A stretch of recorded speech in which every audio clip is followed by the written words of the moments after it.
Good morning, I'm Reverend Beverley Strutt, coming to you from Center for Spiritual Living, East Hawaii. Sometimes these are the most difficult things to speak to, but we do it anyway, for we know that it's important to connect our spirituality with our experience in the world. So let's start with some humor. One Sunday, a minister finished her sermon and stationed herself by the back door, greeting everyone as they departed. One sweet elderly woman walked by, grasping the minister's hand, and said, "Reverend, what a warm sermon." Later that afternoon, the minister was thinking about her comment and looked up the definition of warm. Not so hot. Da-da-ching. So we're moving into the topic of the day. This year, we have our theme that has been Rise Up. And as I've spoken over the months, Rise Up happens in individual, small little components. We can take huge, big leaps and steps and dance routines if you desire, but really, rising up are the individual shifts that we have every single day within our bodies that we choose to do. And then this month, practice makes imperfect. They must have gotten that wrong, right? Right? Practice makes imperfect? Haven't we always said practice makes perfect? I like this one a lot. And today the topic that we're going to address is perfection really the goal? Or what is it? What is perfection? What if perfection isn't the goal? There you go. So Dr. Holmes says this. He goes, "The Spirit has already ordained that nature shall be perfect. It would be impossible for Spirit to ordain anything else, since in order to be at all, it must be perfect in its nature. God is will and representation. A perfect cause must produce a perfect effort. The normal functions of life are harmonious, but we interfere with these in our ignorance and thus bring a discord into temporary being." If we were just to let go and went, sure, we're perfect in every way right here already as we are, and didn't want to get in our own way, we'd be just sailing along pretty easily. We'd be just like, oh yeah, everything's good. But really, as we go through this talk, we might understand that that might not actually be the goal, which is kind of cool. So perfectionism has its way of narrowing our focus, fixating on limited ideals and disregarding the vastness and diversity of our expression. It creates an illusion that there is only one way to be, one way to look at anything, and one way to succeed. This is science of mind. We know that's not true. And then perfectionism thrives on the illusion of duality, the belief that there is a clear distinction between perfect and imperfect. The perspective can lead to self-judgment, fear, and constant sense of inadequacy. Perfectionism can also completely paralyze us, for we have no way of how to move forward in any kind of action to bring a richer experience in our life. So the action we take is to strive through practice for perfection and the gift that we find along the way. So we want to practice. I want to take that baby and just lick it. Yeah, I know I'm not allowed to lick babies, but my God, they're so beautiful. Just look at that. Look at that baby, perfect in every way. Yes. Yes, look at the smile.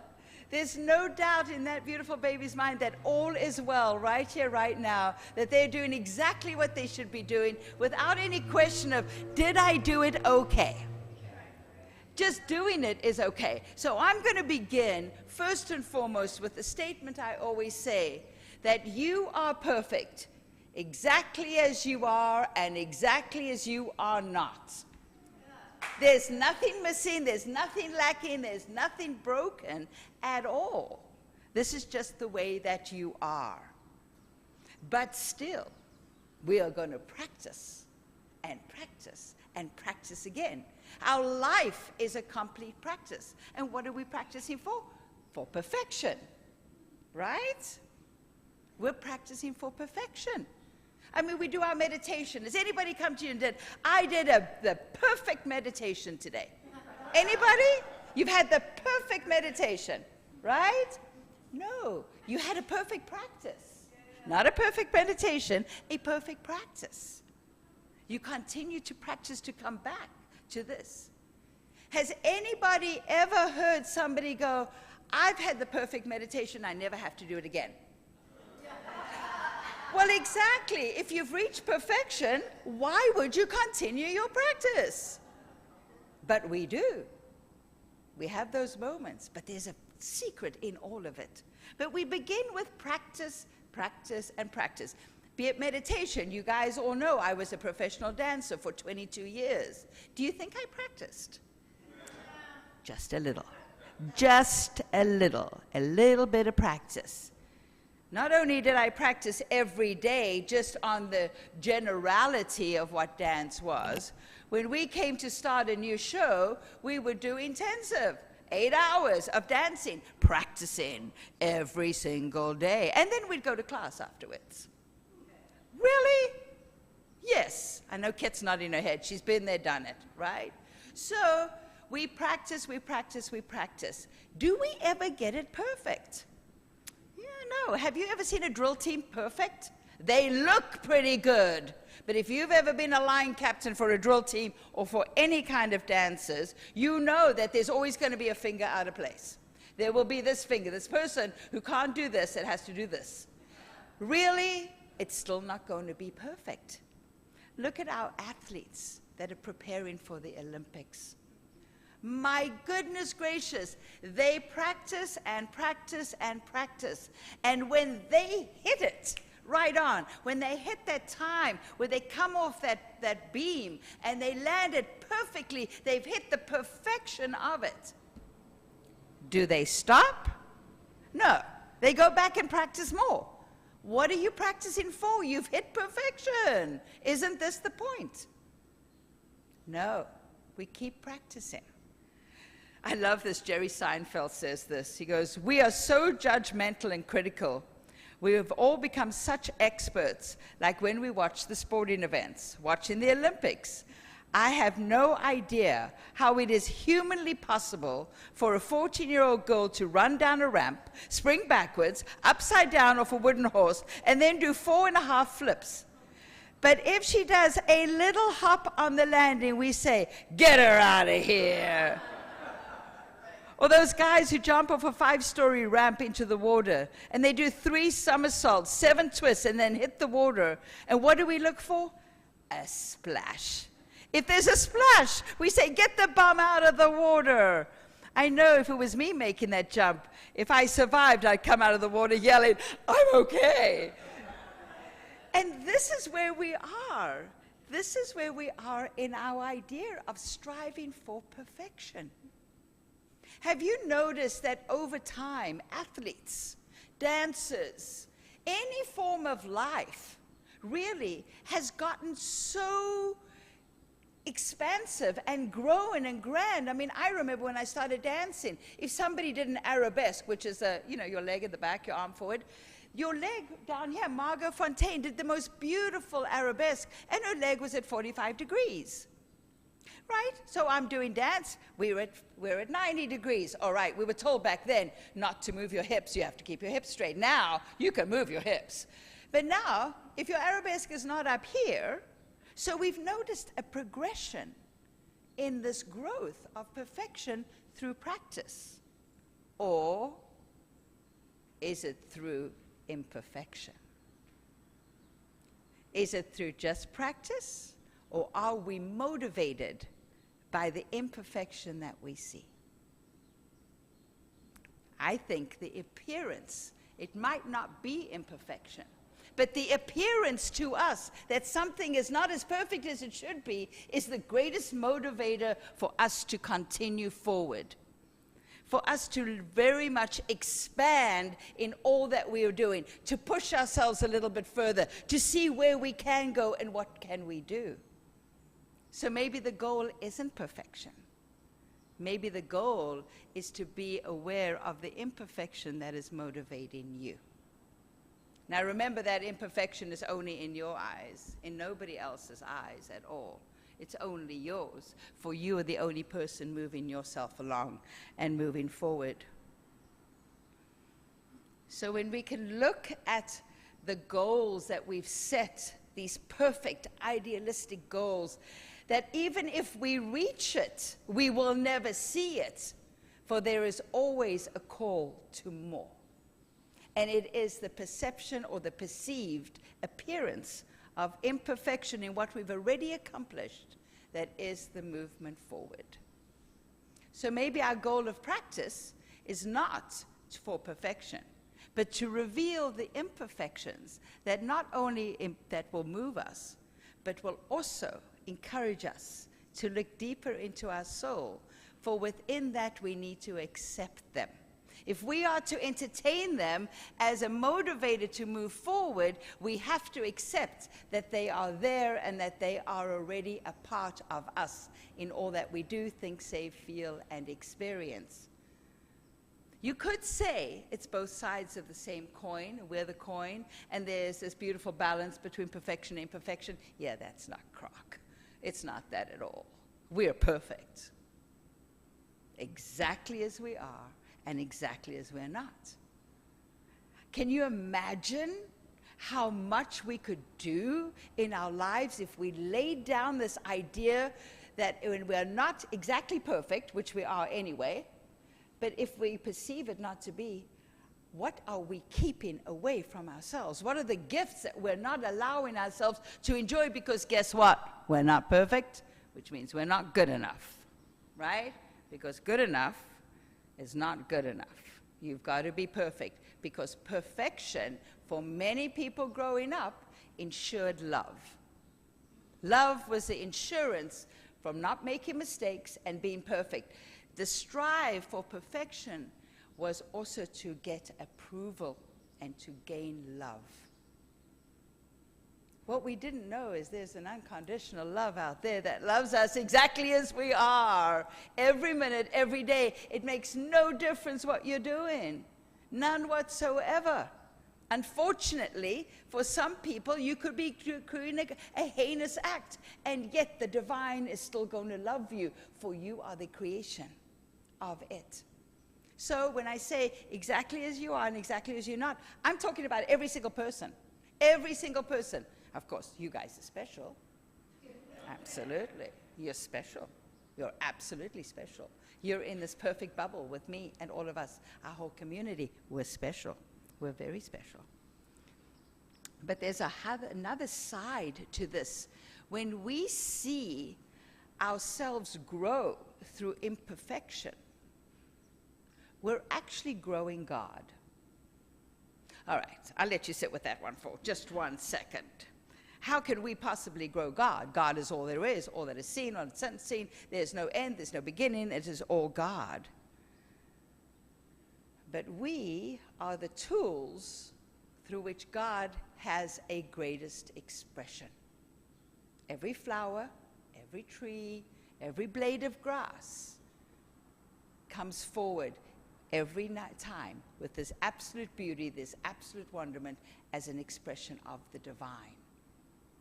Have you ever seen a flower unfold its beautiful petals and go, oh, that petal's not good enough? I'm going to close that one in. Oh, this stripe's in the wrong place. Oh, I got to hide. I'm not perfect enough. Let me see if I can push forward another blossom and get a more perfection. No, it never happens. So why do we think we're not absolutely perfect? Why do we think that we have to strive so hard to do it? But I think there's a reason for it. We are motivated to do it, for we are growing the greatest expression and expanse of the divine as we choose to be motivated to a greater and higher good. Scott Aubrey says, imperfection is not a sign of the absence of God. It is the evidence of an ongoing, unfolding life, which includes both perfection and imperfection. If we were perfect, we would literally impede the growth and expansion of God. Think about that for a second. If we were perfect, We wouldn't have to grow.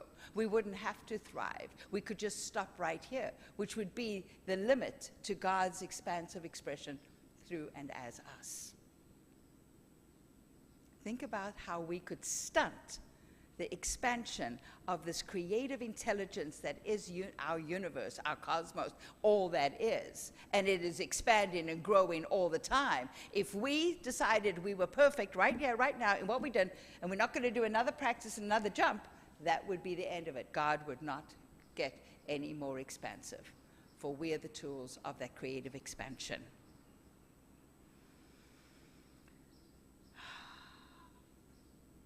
So how do we do this? It's important for us to remember. This is what we need to do. We need to remember that we are perfect.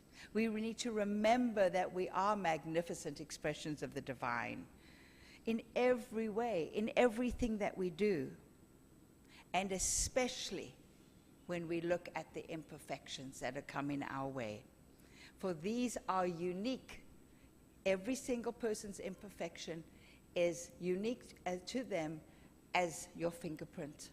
So if you consider that I'm going to stop because it's perfect, then that specific expression of the divine will never grow. So it is important that you remember your uniqueness, that the greatest gift to God is you. For you are living this joy-filled life, this expansive life of ever evolving, ever expanding, ever renewing knowledge. Everything that you're bringing into your life is divine, having that expression through you. So please, if you land that jump perfectly, if you do that meditation magnificently perfectly, keep going back and doing it again and practicing it again. Allow yourself to be open to see where that little thing is that you're still judging can be used as a beautiful motivator for growth. And then not only see it in yourself, but see it in everybody else as well. For every person is the joy and the love of the divine, exactly as you are and exactly as you are not. So in closing, I'm going to give a little reading from Mark Nepo, you know, my favorite boyfriend. In remembering and forgetting, most of our searching is looking for ways to discover who we already are.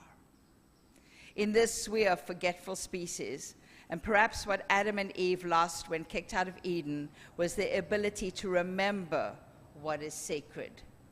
You, each and every one of you, is sacred.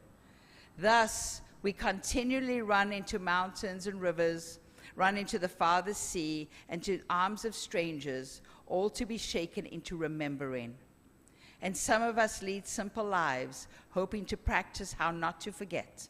But part of our journey is this forgetting and this remembering. It is a special part of what makes us human. So what can we do?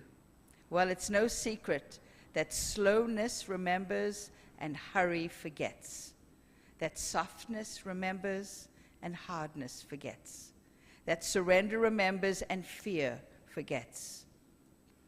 It is beautifully difficult to remember who we really are, but we help each other every time we fill the cup of truth and hold each other up after drinking from it. So remember who you are. Remember your perfection. Remember your imperfection, and celebrate it not just in yourself, but celebrate it in everyone around you. Thank you.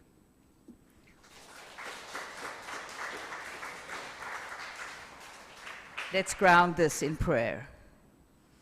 So we just take a moment to breathe in deeply, to recognize the power and presence of the divine, the all that is, that magnificent creative intelligence that is in, through, and as every single expression. There is nowhere where this divine is not. There is nowhere where it is not in action. In every single expression, it is present. In every single expression, it is love. and I am one with this. I know without a shadow of a doubt that I'm born in it and of it, and it is around me, in me, and through me every single minute. And I know this for each and every one of us. In all that we do, think, say, feel, and experience, it is the divine that is having this experience as us.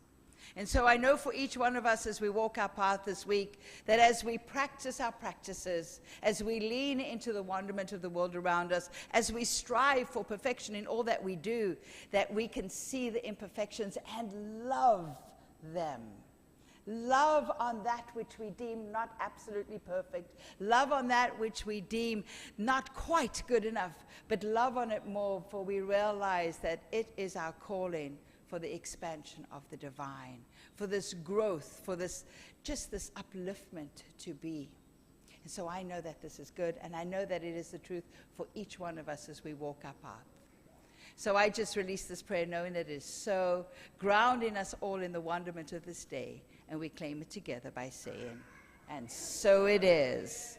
Thank you.